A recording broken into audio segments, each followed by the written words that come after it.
पूर्व मंत्री व VIP party supremo son of Mallah Shri Mukesh Sahani ji Muzaffarpur के क्लब मैदान में निषाद संघर्ष मोर्चा एवं वीआईपी पार्टी द्वारा आयोजित निषाद स्वाभिमान रैली में मुख्य अतिथि के तौर पर शामिल होकर विशाल जनसभा को संबोधित किए।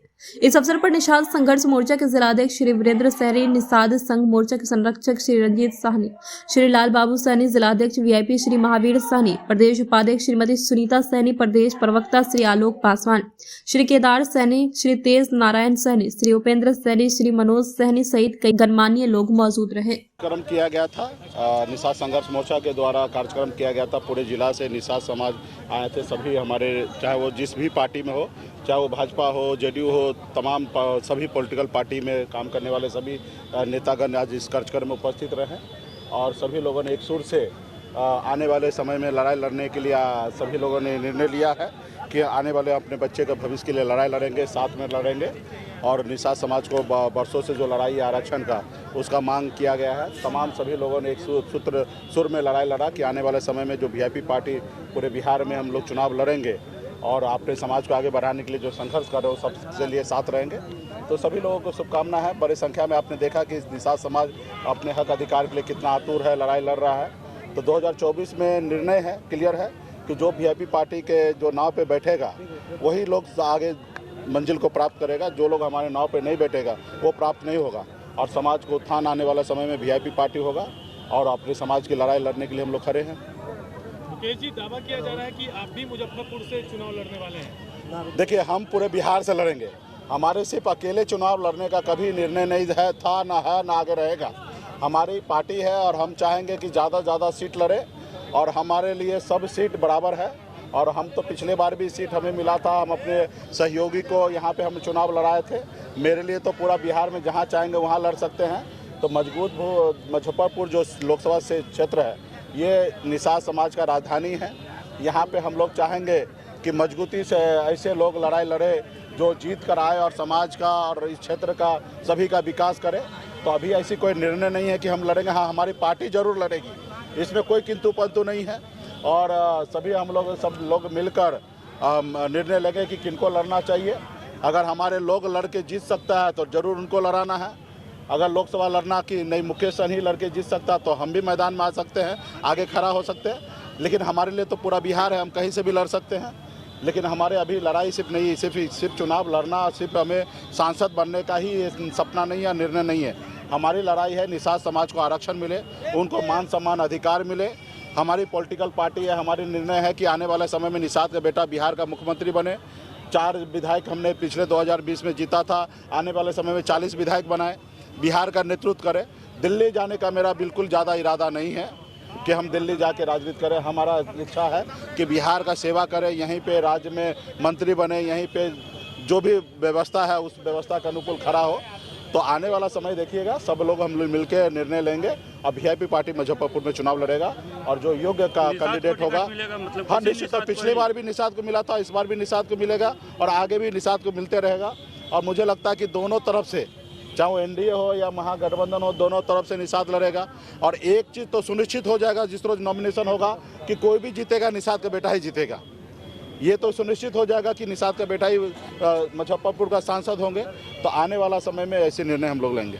क्या अपनी ताकत दिखाने जा रही है? निश्चित तौर पे आज जो समाज को एकजुट करके समाज को हक अधिकार के लिए लड़ाई लड़ने के लिए यहाँ जो आज सम्मेलन किया गया है निषाद संघर्ष मोर्चा के तहत, और सभी पार्टी, सभी वर्ग के लोग, खास करके निषाद समाज के साथ, चाहे किसी भी दल में हो, लेकिन यहाँ पे मंच पर आके सभी लोगों ने एक सुर से सभी लोगों ने कहा कि आने वाले समय में मजबूती से अपने समाज को हक अधिकार दिलाने के लिए संघर्ष करेंगे, लड़ाई लड़ेंगे। और ये लड़ाई हमारे बरसों से हम लोग सब मिलकर ही लड़ाई लड़ते रहे कि निषाद समाज को, जब बंगाल में निषाद को आरक्षण है, जब दिल्ली में आरक्षण है, तो बिहार या उत्तर प्रदेश में क्यों न हो, इसके लिए लड़ाई लड़ रहे हैं। हम लोग अपनी पॉलिटिकल पार्टी भी बना लिए हैं। आज आने वाला समय में मजबूती से हम लोग 2024 का चुनाव लड़ेंगे। आज समाज, निषाद समाज का हर एक निषाद का बेटा वो मानने लगा है कि आने वाला समय में निषाद का अगर कल्याण होगा तो वीआईपी पार्टी के द्वारा होगा। वीआईपी पार्टी कल तक निषाद का बेटा एक टिकट मांगने के लिए बवाते रहता था, पूरी ज़िंदगी बिता देता था, एक टिकट नसीब नहीं होता था। आज निषाद का बेटा टिकट मांगता नहीं, टिकट बांटता है, हर जाति धर्म को लोगों को टिकट बांटते हैं। तो ये पहचान हम लोगों ने, सभी लोगों ने मिलकर, आज वीरेंद्र जी है, रंजीत जी है, सभी लोगों ने हम लोग मिलकर पिछले 6-7 सालों से लगातार संघर्ष करके इस मुकाम तक बनाए, पार्टी बनाए और आने वाले समय में लड़ाई लड़ा जा रहा है। और निश्चित तौर पे 2024 का जो चुनाव होगा उसमें निर्णायक भूमिका में निषाद समाज पूरे बिहार में, यूपी में, झारखंड में होगा। और निश्चित तौर पे जो हम लोगों के नाव पे बैठेगा, जो हम लोग से दोस्ती करेगा, उन जल्दी मंजिल को प्राप्त करेगा और जो लोग हमारे नाव पे नहीं बैठेगा उनको नुकसान होगा। आज समाज एक साथ हो चुका है, निषाद के 22 कूड़ी एक हो है, 10.5% संख्या हमारे पास बिहार में है। हम चुनाव अकेले नहीं जीत सकते लेकिन दूसरे को हरा सकते हैं, ये हमारे पास ताकत है। आपने देखा 2022 में बोछा में जो चुनाव हुआ था, आपने देखा ज़बरदस्ती वहाँ पे भाजपा ने अपने कैंडिडेट दे दिया और हमने भी अपनी कैंडिडेट दिया। हमने 30,000 वोट अकेले अपने दम पर 15% वोट हमने लाया।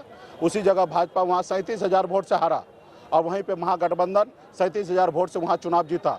तो आप देख सकते हो उस समय में नीतीश कुमार जी, भारतीय जनता पार्टी, मांझी जी, उपेंद्र कुशवाहा जी, चिराग पासवान जी, पारस जी, सभी लोग उस समय था, जो आज गठबंधन है वैसा ही गठबंधन था, लेकिन 37,000 वोट से हारा और 30,000 वोट निषाद समाज को जोड़ दीजिए तो 67,000 वोट हो जाता है। तो आने वाला समय में वीआईपी पार्टी एक निर्णायक वोट है और जो निषाद समाज को सम्मान देगा, जो हमारे आरक्षण की बात मानेगा दिल्ली में, उन्हीं लोगों के साथ हम लोग आने वाले समय में गठबंधन करेंगे और आने वाला समय में समाज आगे बढ़ेगा। वीआईपी पार्टी का झुकाव किधर होगा लोकसभा चुनाव को लेकर? अभी देखिए, बातचीत हुई है अभी तक? देखिए बातचीत अभी हमारे पास वोट है, सभी लोगों को वीआईपी पार्टी चाहिए, लेकिन हमारे अभी है कि 10-12 तारीख को अभी फ्लोर टेस्ट होगा। यहाँ पे भी बहुत सारा खेला होना है। अभी हाल फिलहाल में जो घटना हुआ इसका आप लोग कोई कल्पना नहीं किया जा सकता था कि ऐसी घटना होगा, लेकिन ऐसा घटना हुआ। आने वाला समय में 12 तारीख को भी सरकार को बहुमत साबित करना और बहुत कठिन है, क्योंकि आपस में भारतीय जनता पार्टी, जेडीयू आपस में लड़ रहे हैं। आपने देखा जब तक मुरट्ठा नहीं खुलेगा तब तक समझिए लड़ाई जारी रहेगा। मुरट्ठा खुल जाएगा तो हम मानते हैं कि लड़ाई खत्म होगा, लेकिन एक तरफ मुरट्ठा बांध के, और आज भी उनका एक ही संकल्प है, जब तक नीतीश जी को हटाएंगे नहीं तब तक हम चैन से बैठेंगे नहीं। तो लड़ाई बहुत है। अभी 3 तारीख आ जाए, 9 दिन अभी देखिए, फ्लोर टेस्ट तक देखिए कि क्या होता है और एक बार ये निर्णय होने के बाद वीआईपी पार्टी निर्णय लेगी। वीआईपी अगर किसी गठबंधन के साथ जुड़ती है तो कितनी सीटें आप लोग लेना चाहेंगे? कितनी सीटों की मांग होगी? अभी हम लोग एक विचार से राजनीति करेंगे और जाहिर सी बात है गठबंधन में होगा तो हमारा इच्छा होगा मैक्सिमम सीट हम लड़े, और लेकिन एक उद्देश्य भी होगा कि हमारा उद्देश्य क्या है। तो हमारा उद्देश्य है निषाद को आरक्षण मिले, युवा को रोजगार मिले, किसान को आय दुगुनी हो, हमारा बिहार आगे बढ़े, बिहार को विशेष राज्य का दर्जा मिले। तो बहुत सारे चीज़ को, पहलू को सोचते हुए हम लोग डिसीजन लेंगे। मैक्सिमम सीट पर लड़ने का कोशिश करेंगे। वो गठबंधन पे, प्लेटफॉर्म पे ये सारे चीज़ तय होता है, लेकिन आने वाला समय में निषाद समाज जो है निर्णायक होगा। अच्छा, ये बताइए कि प्रत्याशी जो है वो स्थानीय मुद्दा रहेगा लोकसभा चुनाव में? देखिए, प्रत्याशी कोई भी, हर पार्टी के लिए एक चुनौती होता है और स्थानीय प्रत्याशी जो होता है वो बहुत मजबूत होता है और ज़्यादा काम का होता है, क्योंकि उनको पता होता है कि अगल बगल के क्षेत्र कौन है, कौन बूथ किधर है, कौन पंचायत किधर है। तो स्थानीय कैंडिडेट हर पार्टी के लिए अच्छा होता है, लेकिन कभी कभी ऐसा समीकरण नहीं होता, आपके पास अच्छे कैंडिडेट नहीं है तो आप बाहर से ले आइए। जैसे पिछली बार हमारे पास पार्टी के राष्ट्रीय उपाध्यक्ष था राजभूषण चौधरी और हमारे पास उतना मजबूत दमखम बलाल, क्योंकि लोकसभा चुनाव तो दमखम से लड़ा जाता है, सिर्फ नाम के लिए नहीं लड़ा जाता है। तो ऐसे फिगर भी होना चाहिए। तो पिछली बार ऐसा हुआ था, नहीं था कैंडिडेट हमारे पास, तो हमने बेगूसराय से लाया था। अभी हम लोग कोशिश करेंगे कि हमारे स्थानीय यहाँ पे जो मजबूत होगा, दमखम लगाएगा, पार्टी पे आस्था विश्वास होगा, पार्टी के साथ चलने वाला होगा, हम लोग चाहेंगे कि उसके ऊपर दाव लगाए। और निश्चित तौर पे दाव स्थानीय लोग पे लगाने से पार्टी को हमेशा फ़ायदा होता है, चुनाव जीतने में आसान होता है। तो हमारा भी निर्णय यही होगा कि स्थानीय लोगों को चुनाव लड़ा जाए, लेकिन राजनीति है, कब क्या होगा सारे चीज़ें होता है। पार्टी में पहले तो लोग रहे कि हमें चुनाव लड़ना है, ये सीट वीआईपी को मिले, तो उस पर हम लोग निर्णय लिए हैं कि हमारे जितने भी वीआईपी पार्टी के नेता हैं, राज्य जिला में जितने भी निषाद समाज के गणमान्य नेता हैं, अदर पार्टी में हो, हमारे निषाद संघर्ष मोर्चा हो, सभी लोग हम लोग मिलेंगे और हम लोग सर्वसम्मति से एक अच्छे कैंडिडेट का, अच्छे लोगों का चयन करेंगे, जो सब मिलकर उसको जिताने का काम करेंगे। तो ये प्रक्रिया पे हम लोग काम करेंगे। एक आखिरी सवाल है कि क्या अगर कोई गठबंधन नहीं मिलता है या नहीं जुड़ते हैं तो अकेली लड़ेगी वीआईपी? ऐसी कोई संभावना नहीं है। धन्यवाद। पार लग जाते हैं और उसके बाद दूसरे पार्टी में चल जाते हैं। अब देखिए, देश में अभी लोकतंत्र खतरे में है, वो लोग नहीं जाते हैं। जो लेके जाते वो भी गुनहगार है। एक आदमी गोली मारता है और एक आदमी गोली मारने के लिए ऑर्डर करता है, तो गुनहगार उतना ही वो भी है। तो देश में अभी बाजारीकरण हो रहा है, विधायक को सांसद को खरीदा जा रहा है। आज देखिए बड़े पार्टी, कांग्रेस जैसी पार्टी 150 साल पुरानी पार्टी अपने विधायक को जमा करके हैदराबाद पहुंचा रहा है, क्योंकि उनके अपने विधायक पे भरोसा है। लेकिन क्या करे, दुश्मन जो है वो 100 करोड़ रुपया दे दे, 200 करोड़ रुपया दे दे, क्यों नहीं बिकेगा। महाराष्ट्र में शिवसेना इतने बड़े पार्टी, इतने विचार की पार्टी, जो आज वहाँ के शिंदे जो सीएम बने हैं, वो पहले कभी रिक्शा चलाते थे, लेकिन बाला साहब ठाकरे साहब ने उनको मौका दिया, उनको विधायक बनाया, मंत्री बनाया, लेकिन वो लोभ लालच में ईडी का डर से वो भाजपा के साथ चले गए। तो अभी लोकतंत्र खतरे में है, इसके लिए हम सभी को प्रयास करना चाहिए। निश्चित तौर पे जो विधायक ऐसे करते हैं या जो लोग ऐसे करेंगे उसका ज़्यादा उम्र नहीं होगा। अभी जो लोग ऐसा किए हैं उनको 2025 में पहले विधायक तो बनने दीजिए, फिर देखेंगे उनको।